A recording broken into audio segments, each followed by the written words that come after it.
Welcome to today's briefing, everybody. Let's start right here in Washington, D.C., where Secretary of Defense Lloyd Austin met with President Biden over the weekend to discuss the state of war that now exists in Israel with Hamas.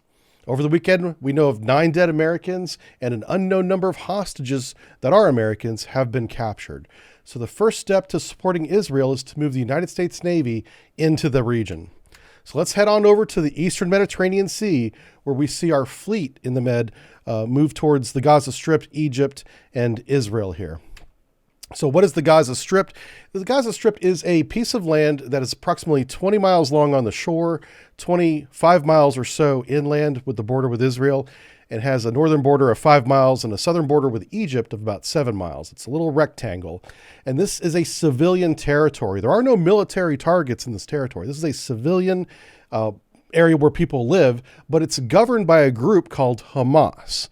And they are a militant group. I believe they're actually considered a terrorist group now, but just know that Hamas is the governing body of the Gaza Strip where all these civilians live.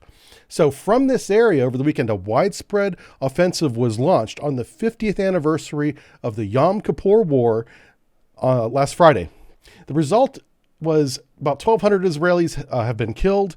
Over 100 have been taken hostage. Some of those we believe are Americans. And in response to that, Israel has declared formal war with Hamas. Their next step was to set up a blockade of the Gaza Strip. They're calling it a siege. Right now, there is no travel in and out of the Gaza Strip whatsoever.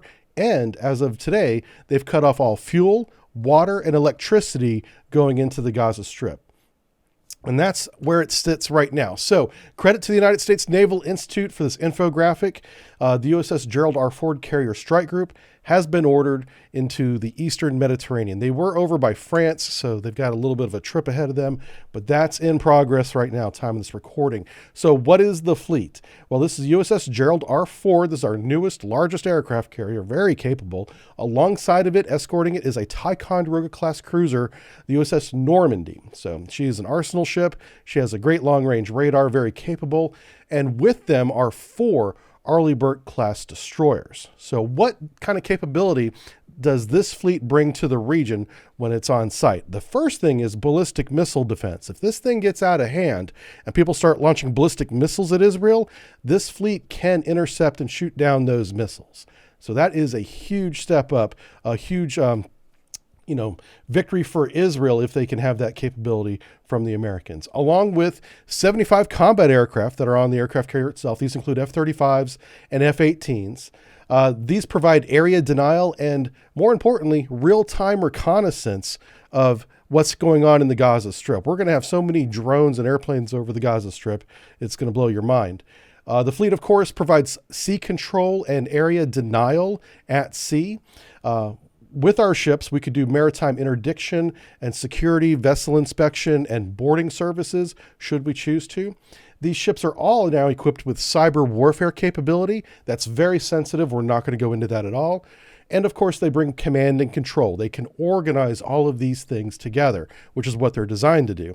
So this includes internet support for units ashore, medical assistance if it's required. They can supply people with food and water if they need to. And finally, reconstruction efforts. There are people on board these ships that can assist in reconstruction at shore.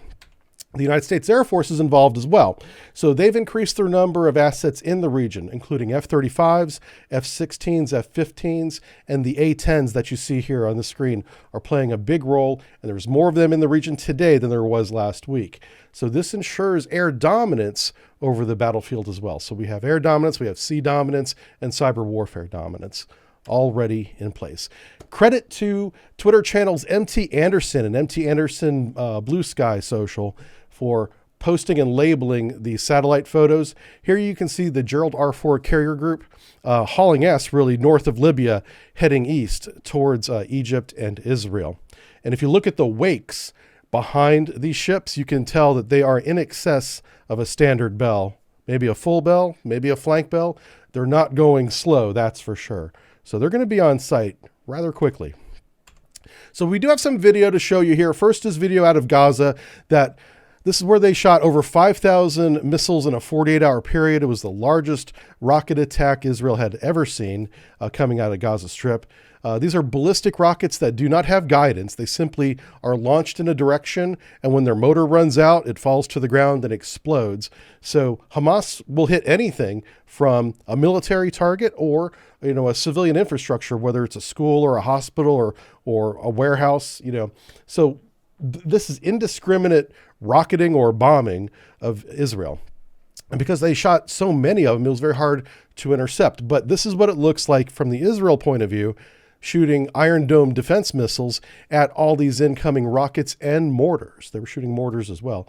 And here you can see the Iron Dome taking out a lot of individual rockets here. But despite this, enough got through to kill over 1,200 people on the ground. Very sad. One of the most tragic stories that came out of this weekend was this music festival celebrating peace and love, and it was located near the Gaza border in southern Israel. And a lot of the people that went to this music festival were celebrating peaceful coexistence in Israel, ironically, whenever all this began. So Hamas came out of the Gaza Strip in many ways. They came out in trucks, on foot. They even used boats at sea, landing on the beaches. But they also use these paragliders that you see here in this picture. And something that's ironic, and I did not know about the Iron Dome system, is because of the size and speed of these gliders, they did not show up at all on the Israeli air defense, apparently. So they were not aware of those. But the people at this festival that you see here now running did see them coming, didn't know what to make of it, so they recorded it on social media. But when these paragliders landed near the festival, they began shooting into the crowd, killing over 250 people at this festival. It was horrific. So this picture here of everyone running from the gunfire doesn't really do its justice. So I do have a video for you that I've edited to comply with YouTube guidelines. In other words, I took out a lot of the blood and the gore and a lot of the sound of people screaming, so it doesn't violate that stuff. But I want you to experience what this was like for the festival goers here. So this video is taken by a festival goer. This is her. I don't know her name to give her credit, but I want to thank her for being brave enough to upload this to social media. It's a fascinating emotional arc in this video. It goes from smiling and dancing to this, where the music is cut off, the police arrive and telling everyone to just go, because the police are confused too. They don't know what's going on, but there's gunfire. So she gets into her car as others evacuate around her, and for some reason, they end up ditching the car and running with everybody else. And then at that point, gunshots can clearly be heard by her cell phone. The Israeli police begin moving all the festival attendees away from the gunfire. Now, I've edited out the horrific injuries, but the last part here, I'm going to leave unedited so you can experience this is what it's like being in a mass casualty situation.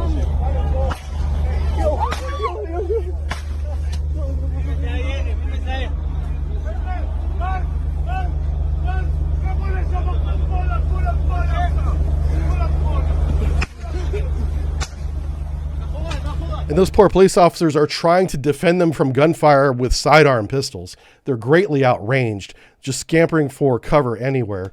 And we'll cut the video right here because we don't want to go any farther. But it's fear and chaos in this live fire mass casualty. So this is why the United States Navy is involved in the Eastern Med right now. We're going to provide strength and support to the Israeli people.